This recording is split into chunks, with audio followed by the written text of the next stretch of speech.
Hello, and welcome everybody to the Beacon of Light podcast. We are really excited this evening to have Miss Christina Avallone, or Avallone. Am I close? Avalone, like provolone. Provolone, there we go. So welcome. We are so excited to have you here. And when you guys show up tonight live, please put down your questions, your comments. This is going to be very interactive this evening. And so we're really excited for you to be here. But before we start talking with her, let's jump into this.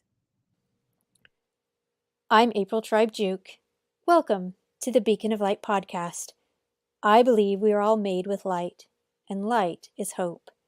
This podcast brings authors who write stories of hope to all of you. Your journey to be inspired and amplified by these stories starts now. And we are back. So I see a lot of people popping up here live. That is fantastic. Please share with us where you are from. And again, welcome, Miss Christina. We are excited that you are here because this topic is massive. I shared this within a parent group that I'm at, and the comments were just, staggering. Mouth open on that one because of what they've already experienced, what they're trying to block, all of these kinds of things. So before we spill the beans already, tell us about the name of your book. So it's Thriving in a Digital World because I want everyone to know it's a message of hope. It's not condemnation. We all may have done things wrong. We wished we had started with boundaries and tools, but we didn't know what we didn't know. So when I was thinking of the name, I've taught a class, Parenting in a Digital World, for years. I really liked the digital world, but I wanted it to be, we need to thrive. And then I want people to understand they have to take the reins back. So it's a workable plan. I'm not one that will give big, elaborate stories. I want to get to the point. I want to help people thrive. And I want it to be a workable plan to take back the reins so that you can enjoy life and not just be focused downward, but upward. Wonderful. Great opening there. And so thank you, Christina, for sharing all this wonderful knowledge that you're going to be giving us this evening. And as you can see, running on the ticker underneath us, the name of the book is there along with her website. If you need any further questions after this evening, please contact her. I will have the same information up on the YouTube channel as well as her book links. And so please go there, get this. This is a valuable resource. So parents, don't be shy. Come on in and let's have this conversation. So Christina, what made you start writing this book in the first place? So like I said, I've been teaching the class since 2018. And the reason we started the class is because I noticed the landscape change. I noticed that when I walk North Park, which is by me, a 5-mile loop, parents would talk to their child as they walked. And then, look at the birds or the ducks in the water, or isn't that a beautiful rainbow? And I saw a difference over the years of a child getting a device and a parent now having a device. And it just broke my heart because I knew those parents were going to blink and their children would be gone, because my children are now 22 and 24. And when my second daughter went to college, I thought, is anyone else noticing there's something going on? So we started the class. And then in the first class, someone came in broken because her son would hit her when she would say, you got to get off your gaming. And she left restored with tools in place, with boundaries set up, and knowing the importance of teaching digital etiquette. We thought, let's have an event in our area and let's open it up to the community. We thought maybe 50 or 100 people would show up. When 550 people showed up, we realized, wow, this really is a problem. We need to help others. And my friend looked at me and she said, Christina, you need to write a book. And I thought, you write a book. And then a pandemic happened. I am a substitute teacher. I'm a Bible study leader. I teach the class, Parenting in a Digital World, and it was all shut down. And I thought, okay, I'm writing a book. So my book came out last spring. And I remember when it came out, April, because I was just traveling, and we were staying at an Airbnb, and the owner of the Airbnb, her mom stayed there, and she said, "Christina, I need your book." And I thought, "Oh, Tootsie, why do you need my book?" She said, "Christina, when my grandson comes to visit from Michigan, he sits inside gaming. He could be kayaking, he could be boating, he could be surfing, he could be biking, he could be walking, he could be doing anything. And he's inside gaming." And she didn't know, as the grandmother, that it was okay to say, "Put down the device, go outside." So my book is meant for parents, for grandparents. It's meant for youth group leaders. It's meant for teachers. It's meant for cousins, aunts, uncles. Anybody that has a device now needs it, because we all need to take back the reins. Right? And in taking back the reins, the idea of setting up a boundary is really interesting where we've lost that control because the threat happens. The um the argument starts. You name it off what's happening within your life and then becomes you are so worn down with stress and life. It's just easier to say, "Okay, how about for 10 minutes?" And Yeah. 10 minutes stretches into 20, into an hour, and in 3 hours later, when you're finished with everything, you realize, "Where have the kids been?" On the device, gaming, whatever it is.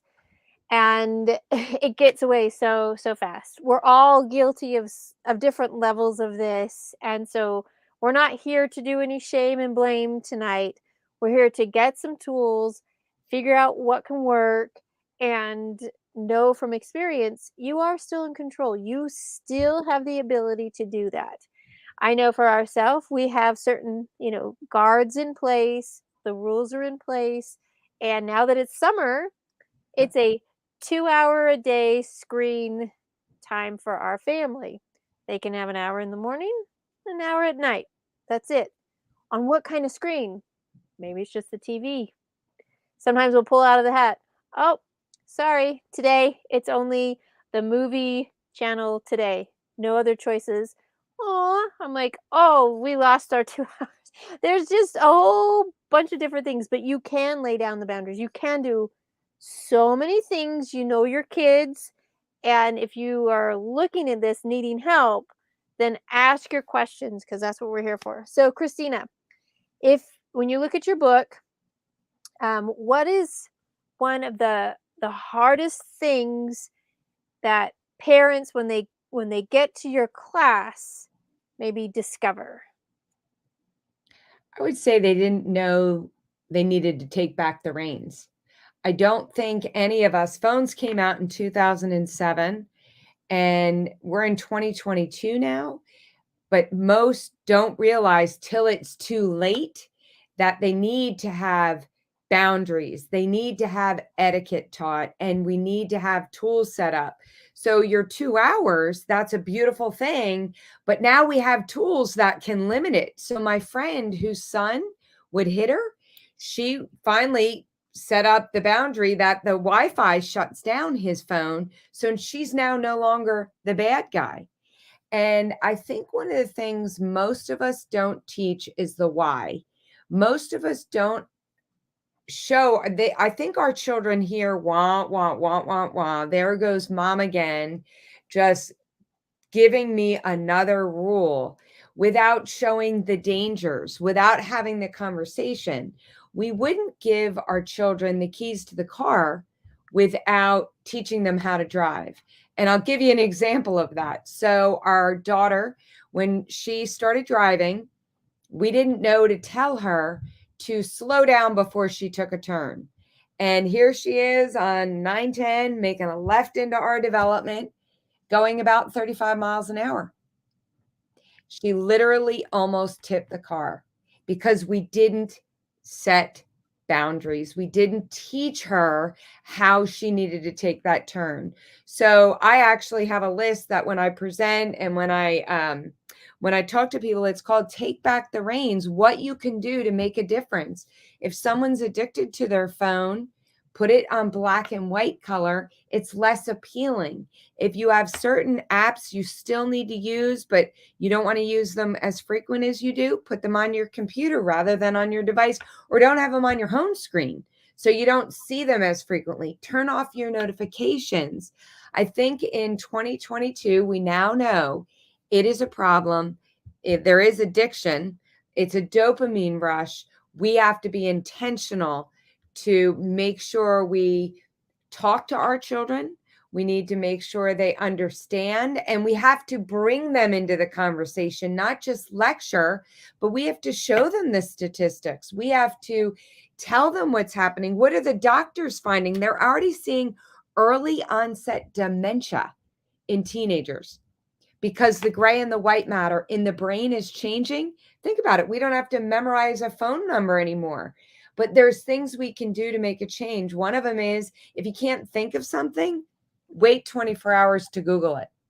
That's hard. We all want the answer right away, right? But if we wait that 24 hours, we're still using our brains.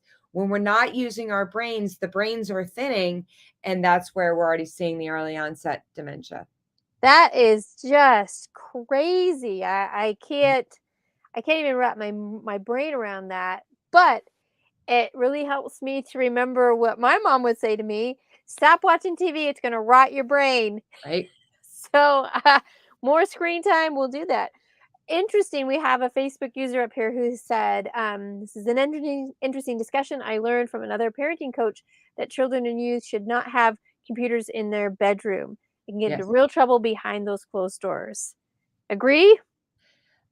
I totally agree. So it's something that a lot of people don't like when I talk about this. I say not only computers, but phones. And people's first response to me is my alarm clock is my phone. And I tell them go to Walmart, go to Target, go to Bed Bath and Beyond, get an alarm clock, because we have to remember as parents, we want to emulate the behavior we want our children to have. And if we don't want them to have a phone in their bedroom, and you don't, trust me, you don't, you need to show the importance of this. And when I'm a part of a group, and so many have come back to me and said, Christina, because of your book, it's a networking group. Because of your book, I took my phone back out of my bedroom, and I'm noticing I'm waking up refreshed, because what's happening is the blue light is affecting us. The dings is affecting our sleep. We're not getting the refreshment our brains need. In addition to that, behind closed doors, we're giving our children a supercomputer. But do you know why they're not allowed to rent a car until they're age 25? Because their brain is not fully developed. The prefrontal cortex is not complete. So, why are we giving our children something and hoping they make the right decision when all their friends are doing other things? And please hear my heart, it's not condemnation. We had a lot of hiccups in our own family. That's what gave me the push to talk to parents so they don't have to deal with what we dealt with. My hope is to present material so you don't have those same struggles. Exactly, exactly. I think it's really good thing to bring the why in, show the statistics. I know there's some I've seen a few very scary kinds of what would say undercover Yes, kinds of things where just showing that somebody was made up to look very young, like a yes, 12-year-old, posted some things on a social media.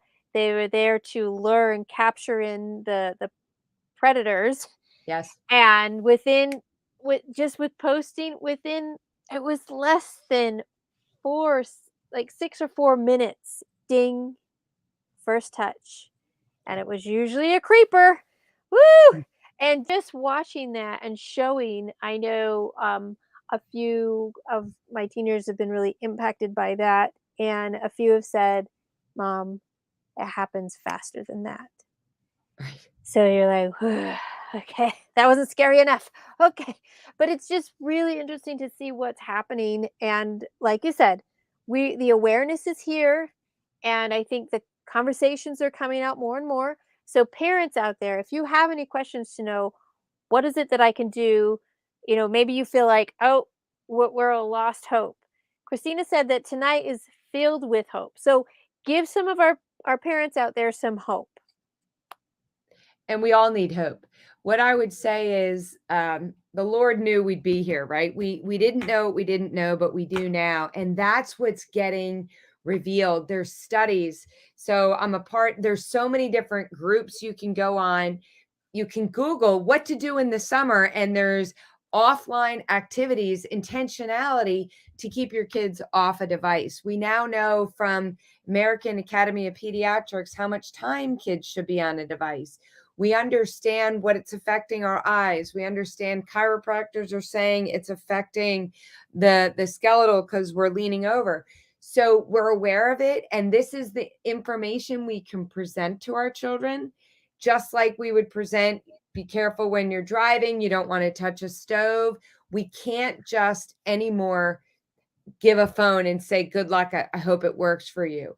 I would say that the advantage that I didn't have is there's books out there's now, there's movies out there, there's tools in place.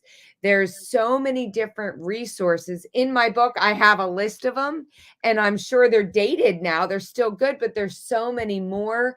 I'm staring at 21 apps parents need to know about, right? So we now know, is it ever changing? Yes.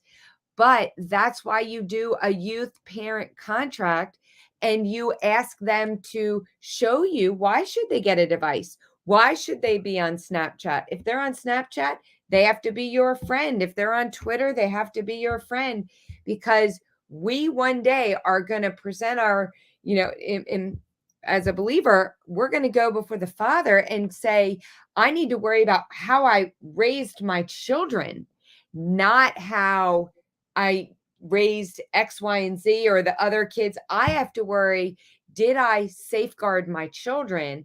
That we now have safeguards. We now know to make sure. And I think there's so much hope. And that's why, if you notice in my book, I have them running. If you notice, the stuff is still there. Facebook is still there. Snapchat is still there, but they're outside thriving. They're outside enjoying life. I'm not a Luddite. I'm not against technology or the advancement of it, but I'm against the misuse and overuse. And I think over the years, there's so many resources to help us in this particular endeavor now. Right. And that's just it. I think there's a balance of it. And with that balance, parents, you want to take that rein back. So, we were just talking before we popped on here about one of the apps that you have to kind of be looking out for. Very, very simple. You're thinking, "Oh, I'm gonna be looking for that monster one, right? The scary one." No, no, no. Tell tell the audience what you shared with me about, has to do with math. What's Yeah. this about? And it's shocking, April, I'll tell you, because I share this so frequently, it's common to me. And so many people are not aware of this. So there's the app on your phone that looks like a calculator, and it is. You can do multiplication, 4 times 4. However, that's right, there's also the app that is identical, calculator. However, you have to put in a code, and it's a vault that you can hide stuff behind. Now, I haven't figured out any good use of why you would want to hide something on your device. So I've heard it spoken of in 2 different ways. Kids are hiding apps, they're hiding pictures. But then I just recently read an article and said, is your husband or wife having an affair? Do they have the calculator app? Why would anybody want to hide something intentionally? I haven't figured out a good reason why someone would download that with a good purpose. Now, if you're throwing a surprise party, great, put it on, delete it. But I don't believe that's why it was created. Agreed. Agreed with that. So, shocking. Check out the phone. Take a look. If there's 2 calculators on there, might be time for a discussion. You also mentioned before we started is that sometimes parents come to your class with their hair on fire. What do you mean by that? So, if I in a perfect world, my class would be for preschoolers, parents of preschoolers, mothers of preschoolers, fathers of preschoolers, because I would love to help them set up the boundaries, have the tools in place, and teach digital etiquette.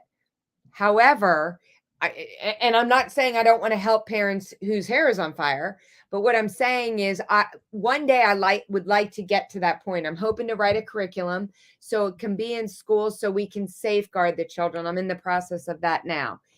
But what I mean by that is I teach a class, Parenting in a Digital World, and just this last semester, someone joined my class at week 5. It's an 8-week class. Week 5, someone joined. And I said to my husband, "What do you think? Should I let them come? Yes, no." He said, "You know what? Just let them go next semester." But I had a prick in my spirit that said, "Let them come." Okay. It's a little weird. We've been 4 weeks in, week 5, but okay. Their hair was on fire. They had 5 children. They realized that their oldest had gone down a path on her device that would not be something you would want anybody to do. But it's something that praise God that they found this information before anything went bad, any harm. And there's predators that are looking for our children. It's awful. Sextortion, the intentionality, the FBI is now involved. So when the hair is on fire, if you've ever seen the movie The Social Dilemma, they have a box in it, a clear box with a key to put all the devices in. Who knew we'd have to be here, that you have to have like a safety deposit box to protect your children? But isn't that what we as parents do? We tell our children, don't touch the stove, it will burn you. Don't cross the street before looking both ways. You could get hit.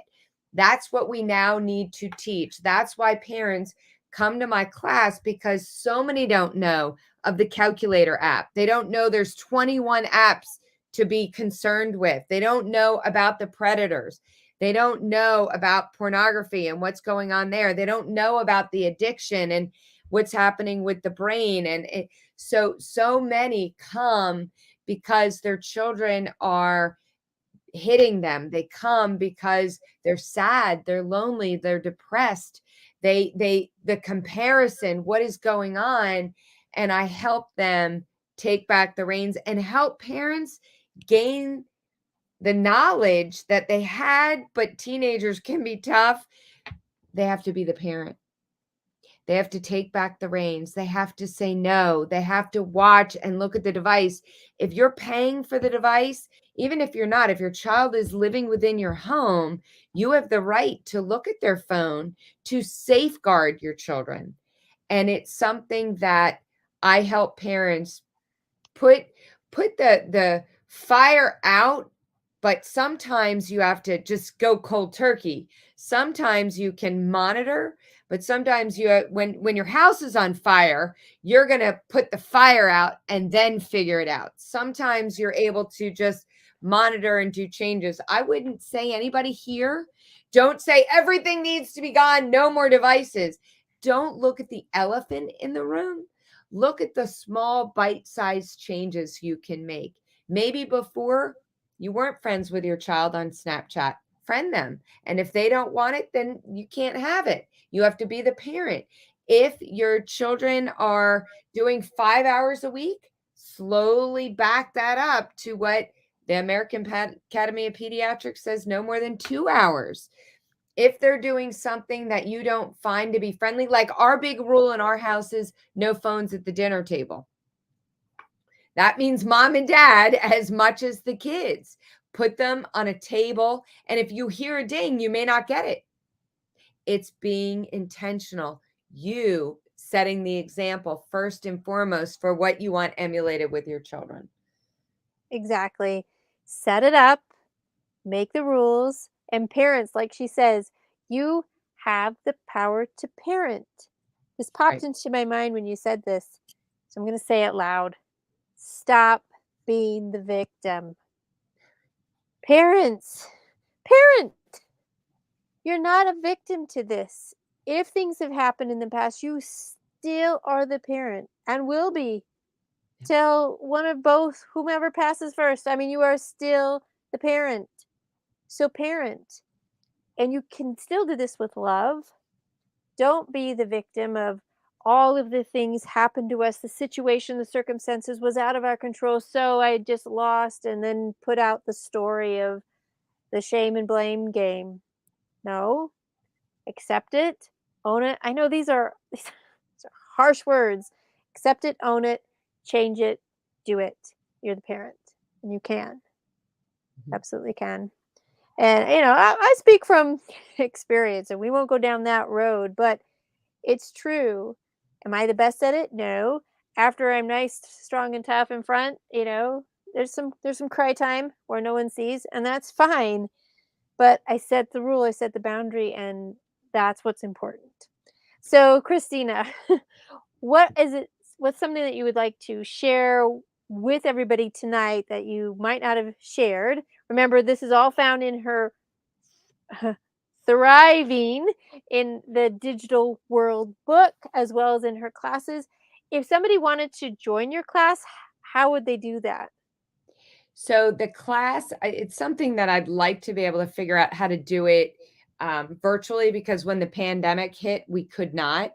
So I would recommend that you read the book and then I'm hoping, like I said, to do a curriculum for the kids, but you can reach out to me and we can see if we can connect. And if someone has a way that I could do it virtually, would love to do it. But what I would say, what I would want to add to what you shared is to do nothing is not an option. If you want to regain the heart of your family, please hear my heart. This is not a message of condemnation, not of shame, because you didn't know. So many people are living broken, and so many parents come into my class saying, this one has this much time. This one, my kid is saying everybody has that. But you have the blessing of being the parent of that child. And I read an article recently, and it was two different ones recently. One was a psychologist is making her children, 5 children, wait until they're 18 to get a device. I didn't say 8, I said 18 because she sees the heartbreak that comes into her office. Now, many of you listening right now may say, I've already missed that. Okay. And you can backpedal. I don't know about you, but there are many times I've had to say to my children, I'm sorry. I didn't know. I didn't do it right. Forgive me. And let's come together to figure out what's best for our family. And there's a new movement called Wait to Eighth or Wait Till Eighth. You can Google it, WAITTILL eighth. And it's saying wait till eighth grade to give your child a device. So if you can be the parent that waits to 18, that's fantastic. If you want to get in a movement, you put in your school district or your zip code, and school districts are being a part of this. Because I'll tell you, a large school district in Michigan a couple of years ago took phones back out of the classroom. And there was a young girl who was interviewed. And she said in the interview, I'm so glad phones are out of the classroom, out of the school. I was spending an hour and a half every day to get ready just in case someone snapped that picture. So if parents don't think their children are on a device in school, you're sadly mistaken. I was a substitute. Kids had them all day long and they listen to music. They have AirPods in. It's something that teachers are having to fight their kids, the attention, and having to fight a device because when they hear a notification, they look at their device and then they've lost the kid for an average of 20 minutes, they say. We That is have to take huge. the reins back. Yes, as a teacher, in my classroom, we have the rule. Everyone comes in, they put their phones in the cubby. They are allowed to check them at lunchtime. Like any of us, we're trying to teach work skills, right? So at work, usually you can check your phone at that time. It's your lunchtime, it's your free time. You have 30 minutes. So They can have their phones out at lunchtime. We're all the same area together. I'm watching on phones. I'm watching how people are doing whatever. And they know the rules. There's no social media during lunchtime, but they can check. Parents have texted them. They can watch something on YouTube, whatever they have there. 30 minutes is up. They know all phones go back, all get locked up until the end of the day. I need their attention. Right. And they're there to learn, and the parents have appreciated those rules because they don't have the worry while at school. Because I see everyone, that's how I know people are in my class. I'm like, "Oh, phone's not in the cubby, someone's out today." Right, right, So right. so you know all of that, but thank you so much, Christina, and I know that there's so much more that can be shared, and I know that there are a lot of people here who heard you tonight that says, "Oh, honey, I can get you online. This class can go." And so we'll have to discuss things afterwards. But thank you so much for showing up here and being here live with us tonight. Thank you for those that have been commenting and learning things. Thanks for the thumbs up, hearts, and likes. Remember, you can go to YouTube. Please like and subscribe to this Beacon of Light podcast. And please grab the book, Thriving in a Digital World. You can get it on Amazon. Where else can we get this book? My website, you can go there and there's an option to get it there. Awesome. Awesome. Barnes& and Noble, it's, Westbow is my publisher, so it's, I think Walmart.com, so it's in a variety of spots. All right, so you have no excuses. There's a variety of places. And if you want to make this change in 2022, the year for you, let's do it. All together, families, let's march forward. Let's take the reins back. Let's start where we are and go forward. Thank you. Thank you. Thank you for getting this message out. It is a message of hope. It is. It is. Absolutely. Thank you, everybody. And we will see you next week. Bye, everybody.